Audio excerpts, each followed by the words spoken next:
What's good, kings and queens? Back in the combo, and today I want to give you a review on Jump Force. I've been playing Jump Force for a week and some change now, and let me just start with the negatives. Let me just start with the one that y'all probably know the most, which is the story. If you have played Dragon Ball Xenoverse, then the story is basically a carbon copy of that. You get your player character, you create them, and then you fight people that turn to the dark side, and then they turn out of the dark side, and you fight this boss, and then you fight another boss, and then you save your guys to go fight the boss. That's just basically what it is. And there's not really much more than just that. The cutscenes in the game, they are subbed, so I like that. But the cutscene itself is garbage. Very, very cringy and corny. And most of the cutscenes aren't even voice acted. They are text reading, and that's cringy too. Some of the stuff they say is dumb. The director, this is very minor, but the director looks ugly. I hate the way he looks. I hate his eyes. And I hate that he has a bald head. I mean, like, they could have made him at least cooler or somewhat interesting, but they gave this dude the ugliest eyes in the game, glasses, and a bald head. That's just dumb, bro. But now back to the negative. Yeah, so basically most of the game is a carbon copy of Xenoverse 2, because that's what I have played, and even down to the customization, except there's no leveling up system that makes your guy get stronger. You just get better moves, and honestly, that's really all. The loading screens are Elder Scrolls, Skyrim-esque, and on the Xbox 360. So it struggles.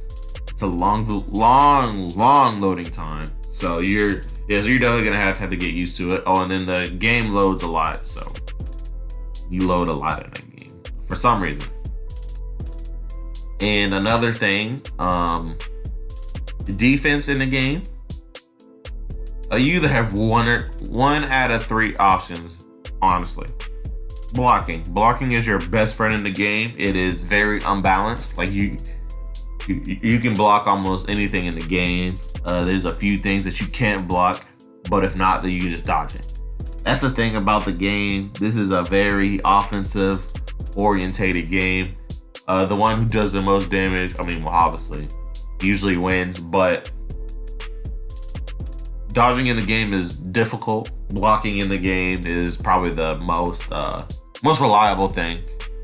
And that's basically all the negatives. The positives is this is a very, very anime style game. The fighting is sort of like Xenoverse, but well, actually, it's almost exactly like Xenoverse, except you can't fly. So the fighting is you pick your 4 moves. 3 of them are just your regular moves, and then you have 1 ultimate. I am glad that you can't use your ultimate, like spam it. You got to take some damage, dish out some damage before you can use it, and I do like that. I also like you have to also take damage to use your awakening form, be it a Super Saiyan or you just do a lot of damage. That's what an awakening form is. So I actually do like that feature. And the fighting is great in the game. It's very anime, like I said. It's big Rasengans, Kamehamehas, all that type of stuff. Definitely something that you would expect.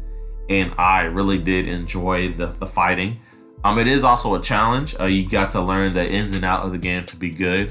I remember my first rank match, which you will see. I put a lot of time into the free battles, which is almost not quite a tournament style thing, but it's just battles to hone your skills. And And I actually remember putting a lot of time in it to learn how to dodge, to learn how to do combos. And right in my first rank match, I used those stuff to win. So that's one thing I enjoy, is you can definitely see your progress fast if you put in time.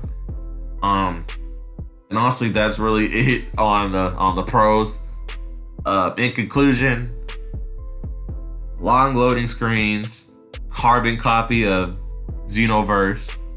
The story is god awful, trash, cringy, all that. The voice acting, I didn't have a problem with it, but if you don't watch sub, then you're gonna have an issue.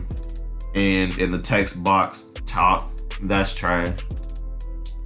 And I always hated that in video games. The customization isn't that good. I mean, it's basically just the clothes you see on other anime characters, and they just recolored.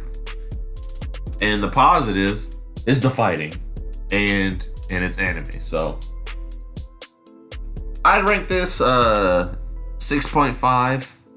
Don't buy it early. Wait till the price drops if you like anime. 6.5, man. That just means get it if you are an anime fan. Like I said, the fighting is great, and I think there might be some esports in it. I feel like, because, well, it is a fighting game, and then there's definitely combos. There's definitely some technique to it. So who knows? Like, this might get big. Hopefully they introduce new characters, because they do have a good roster, but it's just some characters aren't as good as the others.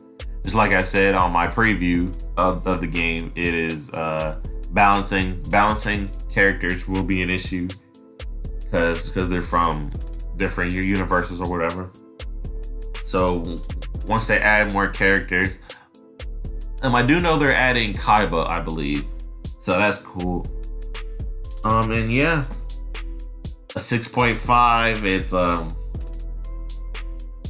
really one of those games, man. It's basically exactly like Xenoverse 2. I mean, except for the flying, and that's definitely something I don't like. So this has been Fusion from Convo Kings. Like, comment, and subscribe, and tell me what y'all think about the game. Peace.